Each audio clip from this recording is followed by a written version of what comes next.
The sun glistened on the azure waves as the dock bustled with activity. The port was alive with the sounds of seagulls, the hum of motors, and the occasional laughter of vacationers preparing for their luxurious escapes. At the far end of the marina, a sleek white yacht stood out, a magnificent vessel named Serenity's Grace. Its gleaming surface reflected the sunlight like a jewel, and the crew on board worked diligently, polishing railings and preparing for departure. At the edge of the dock, Amelia Carter, a poised and elegant black woman in her late 30s, approached. Her presence exuded quiet confidence. She was dressed in a tailored white blazer, sunglasses shielding her sharp eyes as she carried a small designer bag.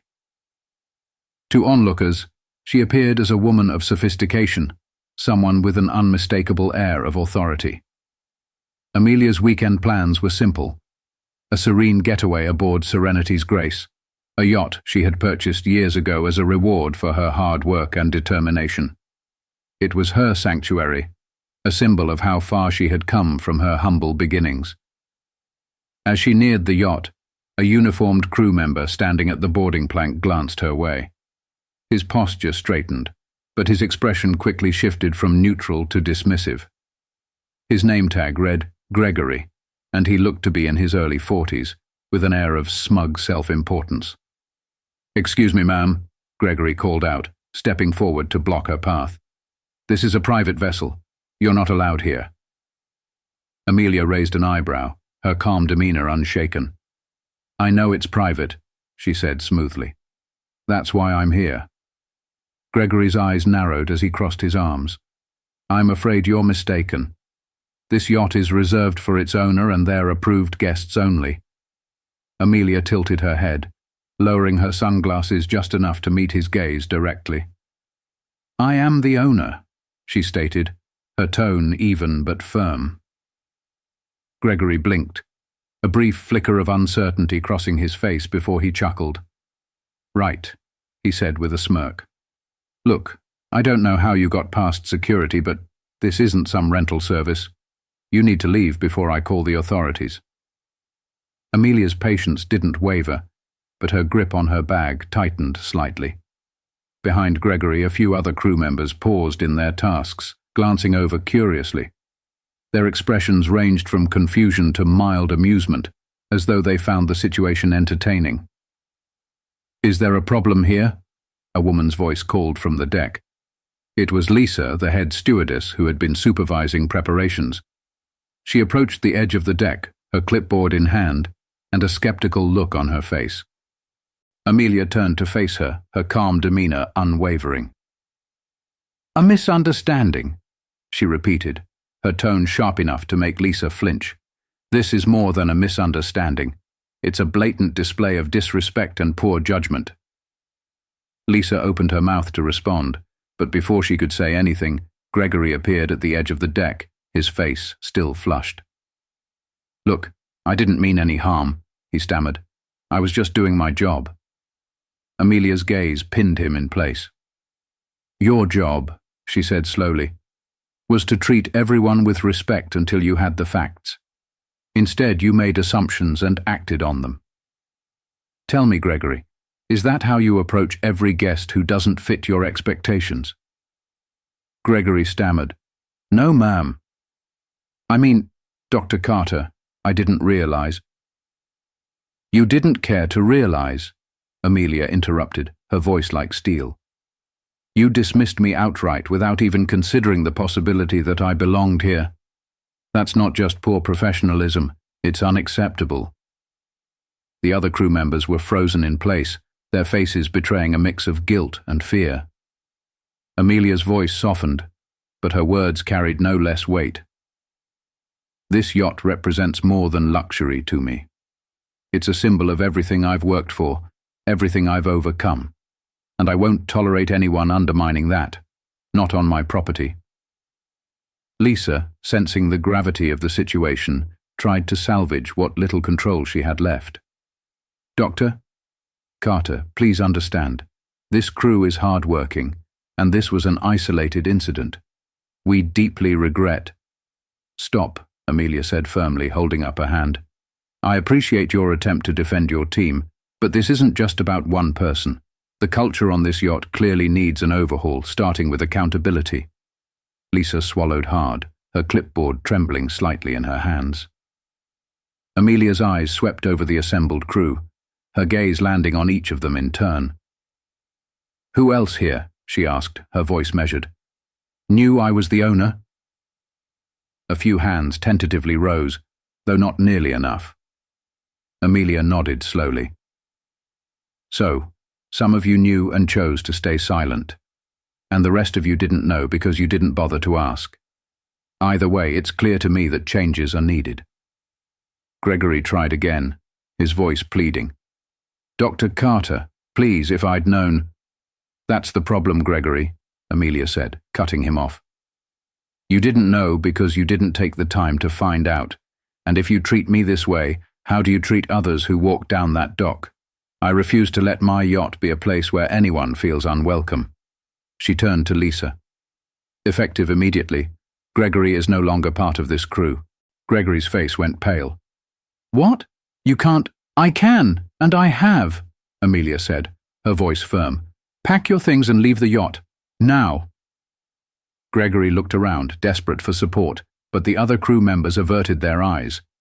Defeated, he turned and walked off the deck, his shoulders slumped. Amelia took a deep breath, her composure unwavering. "As for the rest of you," she continued, addressing the crew, "I'll be conducting a full review of every person on this yacht. If you can't meet the standards of professionalism and respect I expect, you won't be staying either." The crew nodded nervously, murmuring their agreement. Lisa stepped forward, her voice trembling. "Dr. Carter, we'll make this right. I promise." "I hope so," Amelia replied, her tone softer but no less resolute. "Because I'm not just the owner of this yacht. I'm a leader, and I expect those who work for me to reflect that." Amelia turned toward the interior of the yacht, her heels clicking on the deck as she walked away. The crew was left in stunned silence, grappling with the reality of what had just happened. Inside the yacht's luxurious lounge, Amelia sat down on a plush white sofa, her mind racing. This wasn't how she had envisioned starting her getaway, but she knew she had done the right thing. Leadership wasn't just about enjoying the rewards, it was about protecting the values that got her there. Amelia sat in the quiet of the yacht's lounge, her hands resting lightly on the armrest of the sofa. She gazed out through the floor-to-ceiling windows, watching the rippling waves as the sun cast golden reflections on the water. The confrontation with the crew had left her calm but resolute. This was about more than just her pride. It was about setting a standard that couldn't be compromised. Her phone buzzed on the table. She glanced at the screen and saw a message from her assistant, Mara. "Mara. All set for the weekend? Let me know if you need anything." Amelia typed a quick response. Amelia. "Not quite. Ran into some crew issues. I'll update you later. Thanks, Mara." She leaned back, her thoughts drifting to her journey. Serenity's grace wasn't just a yacht, it was a reward for years of relentless effort. As the founder of a successful tech company, Amelia had faced more obstacles than most, from navigating the challenges of being a woman in a male-dominated industry to overcoming the biases she faced as a black entrepreneur. This yacht was her escape, her reminder of what perseverance could achieve. To have it tainted by ignorance and disrespect was something she couldn't tolerate. The sound of hesitant footsteps pulled Amelia from her thoughts. Lisa appeared at the edge of the lounge, her clipboard now absent. Her shoulders were tense, and her usual professional demeanor had given way to unease. "Dr. Carter," Lisa began softly, "I just wanted to say again how deeply sorry we are for what happened earlier. I take full responsibility for not ensuring my team was prepared to recognize you." Amelia gestured for Lisa to sit. "Lisa, I appreciate your apology, but this isn't just about recognition. It's about how people are treated. Today it was me. Tomorrow it could be someone else. My guests, my colleagues, or even strangers. This yacht is supposed to reflect excellence, not exclusion. Lisa nodded, her hands clasped tightly in her lap. You're absolutely right, and I want to assure you that this won't happen again. We'll take immediate steps to address it. Amelia leaned forward, her gaze steady. Tell me, Lisa, how do you handle situations like this with your team? Lisa hesitated, her confidence faltering. I usually address the issue directly, but I'll admit, I've never dealt with something like this before. That's part of the problem, Amelia said gently but firmly. Leadership isn't just about managing schedules and logistics. It's about setting a tone, a culture. If the people under your supervision don't feel accountable for their actions, these kinds of incidents will keep happening. Lisa nodded, her expression thoughtful. I understand, and I'm willing to do whatever it takes to fix this. Good, Amelia said, because I'm holding you to that. As Lisa left to address the crew, Amelia stood and walked out onto the deck. The air was crisp, carrying the scent of the ocean. She leaned against the railing, letting the cool breeze soothe her. From the corner of her eye she noticed a young deckhand nervously approaching. He looked barely out of his teens, his posture timid. Doctor? Carter? He asked hesitantly. Amelia turned to face him, her expression softening slightly. Yes? I just wanted to say I'm sorry for what happened earlier, he said, his voice barely audible. I should have spoken up when I realized who you were, but I didn't want to overstep. Amelia studied him for a moment. What's your name? Ethan, he replied. Ethan, it's not about knowing who I am, Amelia said. It's about treating everyone with respect, whether they're the owner of this yacht or a guest who just walked onto the dock. Ethan nodded quickly. You're right. I'll do better. I promise. I believe you, Amelia said, offering a small smile. And remember, leadership isn't always about being in charge. Sometimes it's about having the courage to do what's right. As the sun dipped lower in the sky, Amelia's resolve only grew stronger. She had come here for peace, but perhaps this was the kind of peace she needed, setting things right and ensuring that Serenity's grace lived up to its name, not just as a vessel, but as a symbol of her journey and values. As the golden hues of sunset spread across the horizon, Amelia returned to the main deck, her heels clicking softly against the polished wood. The air was filled with a tense quiet as the crew regrouped, their heads slightly bowed. Lisa stood at the forefront, clipboard replaced with an expression of genuine concern. Amelia addressed them with a calm yet authoritative tone. I've taken the time to think about today's events. Let me make one thing clear. Serenity's grace isn't just a yacht. It's a reflection of everything I stand for. Respect, dignity, and excellence are non-negotiable. The crew nodded in unison, some too nervous to meet her gaze. Lisa stepped forward, taking a deep breath.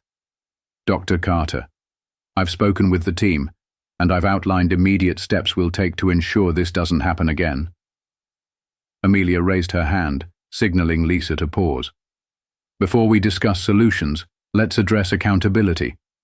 I've already dismissed Gregory, but this isn't just about one person. Each of you played a role, whether through action or inaction. She scanned the group, her gaze firm but not unkind. This is a learning moment, and I hope it's one you take to heart, because if this behavior repeats, there will be no second chances. Ethan, the young deckhand, stepped forward, his voice shaking slightly. Dr. Carter, I know I should have spoken up earlier. I didn't, and I'm sorry. I'll do better. I promise. Amelia nodded, her expression softening. Acknowledging your mistakes is the first step, Ethan. I appreciate that, but remember, promises mean little without action. Show me you've learned from this. Lisa followed with a more structured plan. We'll be implementing training sessions focused on professionalism and inclusivity. I'll also personally review the team's conduct to ensure we're meeting the standards you expect. Amelia considered this, her arms crossed thoughtfully. That's a start, she said. "But it's not enough. I'll be bringing in an external consultant to assess the culture on this yacht. Someone impartial who can identify the gaps we might be missing." The crew exchanged uneasy glances, but no one dared to protest. Amelia's tone left no room for negotiation. As the meeting concluded, the crew dispersed to their stations, eager to prove their dedication. Lisa lingered, her posture tense. "Dr. Carter, thank you for your patience," she said sincerely. "I know we have a lot to prove, and I won't let you down." Amelia offered a small nod. "I'll hold you to that, Lisa. Leadership isn't about perfection. It's about accountability and growth. Show me you can lead with integrity." Lisa straightened her shoulders, a flicker of determination in her eyes. "Understood." With the crew back at work, Amelia walked to the yacht's bow, letting the cool breeze wash over her. She closed her eyes, allowing herself a moment of reflection. The incident had been frustrating, but it also reaffirmed why she worked so hard to achieve what she had. Every obstacle she overcame, every stereotype she shattered, brought her to this point. She thought back to her early days as a young entrepreneur, often dismissed because of her gender and race. Those moments had taught her resilience, but they had also shaped her resolve to create spaces where respect and excellence thrived. Later that evening, as the yacht sailed smoothly across the water, Amelia sat in the dining area, enjoying a quiet meal. The atmosphere was calm, but her mind remained sharp. She picked up her phone and typed a message to Mara. "Amelia, schedule a meeting with HR. We need to talk about culture training for all teams, not just the yacht crew." Mara responded quickly. "Mara, absolutely. I'll set it up for next week. Hope you're finally relaxing." Amelia smiled faintly, setting her phone aside. Relaxation could wait. For now, she was focused on ensuring that every facet of her world reflected the values she held dear. The moon hung high in the night sky, casting a silver glow over the serene waters, as Serenity's Grace cruised smoothly toward its next destination. Amelia stood on the upper deck, a glass of sparkling water in hand, gazing at the horizon. The tension from earlier had dissipated, replaced by a sense of resolve. She had acted decisively to address the issues on board her yacht, but her work wasn't done. The experience had reminded her of the ongoing effort required to lead with integrity and to ensure the spaces she controlled upheld the values she cherished. Early the next morning, Amelia gathered the crew once more. The sunrise painted the deck in hues of orange and pink as they stood in a line, their expressions attentive and somber. "Yesterday was a wake-up call," Amelia began, her voice steady but commanding. "And while it was an unpleasant experience, it's one I hope none of us will forget. Mistakes were made, but they've also provided an opportunity for growth. I expect every one of you to seize it." She paused, letting her words settle before continuing. "This yacht isn't just about luxury. It's about excellence. That excellence begins with how we treat people, whether they're owners, guests, or strangers. Let this incident remind us that respect isn't optional, it's essential." The crew nodded, their faces a mixture of determination and gratitude. Ethan, the young deckhand, stepped forward again. "Dr. Carter, thank you for giving us another chance. I won't let you down." Amelia offered him a small smile. "I believe you, Ethan, but remember, actions speak louder than words. Show me through your work." The atmosphere on board gradually shifted as the day went on. The crew moved with a renewed sense of purpose, and Lisa, now more mindful of her leadership responsibilities, took an active role in ensuring every team member felt supported and accountable. By mid-afternoon, Amelia finally allowed herself a moment of true relaxation. She reclined on a sun lounger on the upper deck, the warm sun on her skin, and the sound of gentle waves in the background. As she sipped her drink, her phone buzzed with a message from Mara. "Mara, just got off the call with HR. Training sessions are being scheduled across all teams. Let me know if there's anything else you'd like to add." Amelia: "Perfect. Let's set up a follow-up to review the outcomes." Amelia set the phone down, a deep sense of satisfaction settling over her. The incident had been an unwelcome disruption, but it had also been a necessary reminder of the work that still needed to be done, not just for her yacht, but for her businesses and the environments she influenced. As the evening approached, Amelia invited the crew to join her on the main deck for a team dinner. The gesture surprised them, but it was her way of reinforcing the sense of unity and respect she wanted to cultivate. The dinner was a simple affair, but it carried a symbolic weight. Amelia stood at the head of the table, raising her glass. "To growth," she said, her voice warm yet commanding. "To learning from our mistakes and becoming better because of them. And to building a future where excellence isn't just a goal, it's the standard." The crew raised their glasses, their faces reflecting both gratitude and determination. As the stars lit up the night sky, Serenity's grace glided forward, a beacon of calm amidst the endless ocean. For Amelia, the journey wasn't just about reaching a destination. It was about ensuring that every step along the way reflected the principles she lived by. Leadership wasn't about demanding respect. It was about earning it and ensuring others had the opportunity to grow. And in that moment, Amelia knew she had done just that.